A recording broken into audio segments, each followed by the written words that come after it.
Smart electric মিটাৰত চাকৰি মুকলি হৈ আছে। স্মাৰ্ট ইলেক্ট্ৰিক মিটাৰ স্থান টেকনিচিয়ানৰ কাৰণে ওলাই আছে। বদৰপুৰ, কৰিমগঞ্জ, গড়ভঙা, কালাপাহাৰ, লংকা, শিৱসাগৰ, হোজাই, তেজপুৰ 1, তেজপুৰ 2, ৰঙাপাৰা, ঢেকীয়াজুলি, ডিগবৈ এইকেইখন ডিষ্ট্ৰিক্টত মুকলি হৈ আছে। টেকনিচিয়ানৰ 70টা পদ মুকলি হৈ আছে আৰু লগতে হেল্পাৰৰ পদো মুকলি হৈ আছে 60টা। প্ৰফাইল কাৰিকৰী, ITI electrician, diploma electrical, BTech, বৈদ্যুতিক ইলেক্ট্ৰনিক্স, ব্যৱসায়ী এনেকুৱা ধৰণৰ কোৱালিফিকেশ্যন থাকিব লাগিব। সহায়কৰ কাৰণে যিকোনো অৰ্হতা ন্যূনতম 12 নং উত্তীৰ্ণ মানে 12 পাছ হ'লে আপোনালোকে এপ্লাই কৰিব পাৰিব। হেল্পাৰৰ কাৰণে মানে সহায়কৰ পদকেইটাৰ কাৰণে হেল্পাৰ আৰু টেকনিচিয়ান উভয়ৰ বাবে বাইক বাধ্যতামূলক। আপোনালোকৰ বাইক থাকিব লাগিব বা স্কুটি থাকিলেও হ'ব, দুচকীয়া এখন থাকিলে হ'ল। আপোনালোকৰ কাম হ'ল স্মাৰ্ট ইলেক্ট্ৰিক মিটাৰ স্থাপন কৰা, এলেকা জৰীপ, তাঁৰ মিটাৰ ফিটিং ইত্যাদি আপোনালোকৰ কামখিনি হ'ল। আৰু ইলেক্ট্ৰিচিয়ান পদটোৰ কাৰণে মানে ফ্ৰেচাৰ্ছ বা এবছৰৰ অভিজ্ঞতা থাকিব লাগিব। ফ্ৰেচাৰ্ছ হ'লেও হ'ব বা অভিজ্ঞতা থাকিলেও হ'ব। টেকনিচিয়ান আৰু সহায়ক এই দুটা বিভাগৰে পদ মুকলি হৈছে। টেকনিচিয়ানৰ দৰমহা দিয়া হ'ব, ডাইৰেক্ট কেছ দিয়া হ'ব 15,700 পৰা 19,700 টকালৈকে আৰু লগত হেণ্ড প্লাছ PF থাকিব, ESI থাকিব। আৰু সহায়ক অৰ্থাৎ হেল্পাৰৰ পদটোৰ কাৰণে 12,500 টকাৰ পৰা 14,500 টকালৈকে দৰমহা হ'ব।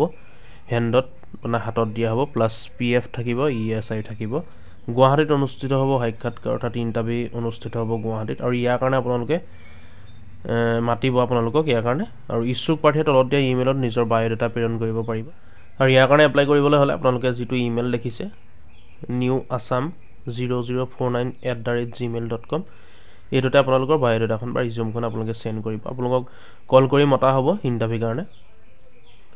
আপোনালোকে চেণ্ড কৰি দিব বায়'ডাটাখন আৰু আপোনালোকে চাই ল'ব টেকনিচিয়ান যদি হয় বা এক্সপিৰিয়েঞ্চ যদি আছে আপোনালোকৰ বা ফ্ৰেচাৰ্ছো হয় তেতিয়া সকলোৱে এপ্লাই কৰিব পাৰিব। আৰু হেল্পাৰৰ পদটোৰ কাৰণে অকল হেল্প কৰিলেই হ'ব, অইন একো নেজানিলেও হ'ব। কাম ইলেক্ট্ৰিকেল লাইনৰ কাম একো নেজানিলেও হ'ব, খালি হেল্পাৰৰ কাৰণে লাগে মানে মিটাৰ ফিট কৰিবৰ কাৰণে সহায় কৰি দিবৰ কাৰণে বিচৰা হৈছে সহায়কৰ পদকেইটা। আৰু টেকনিচিয়ান যিকেইটা টেকনিচিয়ান কৰা আছে, টেকনিচিয়ানৰ যদি এক্সপিৰিয়েঞ্চ আছে তেতিয়াও পাৰিব, মই কৈছোঁৱে। আৰু যদি ফ্ৰেচাৰ্ছ হয় তেতিয়াও পাৰিব। সেইটো মিটাৰ লগাব লাগিব ঘৰে ঘৰে গৈ পেলাই, তেনেকুৱা ধৰণৰ কামেই হ'ব। আৰু এইকেইখন জেগাতে কৰিব লাগিব, টেকনিচিয়ান হওক হেল্পাৰ হওক। মই কৈছোঁৱে আপোনালোকক, আগত কৈ গ'লোঁ। বদৰপুৰ, কৰিমগঞ্জ, গড়ভঙা, কালাপাহাৰ, লংকা, শিৱসাগৰ, হোজাই, তেজপুৰ 1, তেজপুৰ 2, ৰঙাপাৰা, ঢেকীয়াজুলি আৰু ডিগবৈ এইকেইখন ডিষ্ট্ৰিক্টতে, এই 12খন ডিষ্ট্ৰিক্টতে আপোনালোকে কৰিব লাগিব কামটো। আপোনালোকৰ ইয়াতে কাম হ'ব। গতিকে ভিডিঅ'টো যিমানে আছিলে বন্ধুসকল, ভিডিঅ'টো শ্বেয়াৰ কৰিব যাতে সকলোৱে গম পায়। আৰু আপোনালোকে যদি এপ্লাই কৰিবলৈ হয় আপোনালোকক যিটো ইমেইল ক'লোঁ মই, সেই ইমেইলটোত আপোনালোকে বায়'ডাটা বা ৰিজিউমখন চেণ্ড কৰি দিব। ভিডিঅ'টো চাই যদি ভাল পালে লাইক কৰিব আৰু চেনেলটো ছাবস্ক্ৰাইব কৰি ল'ব এনেকুৱা ধৰণৰ আপডেটবোৰ পাই থাকিবলৈ। ধন্যবাদ। জয় আই অসম।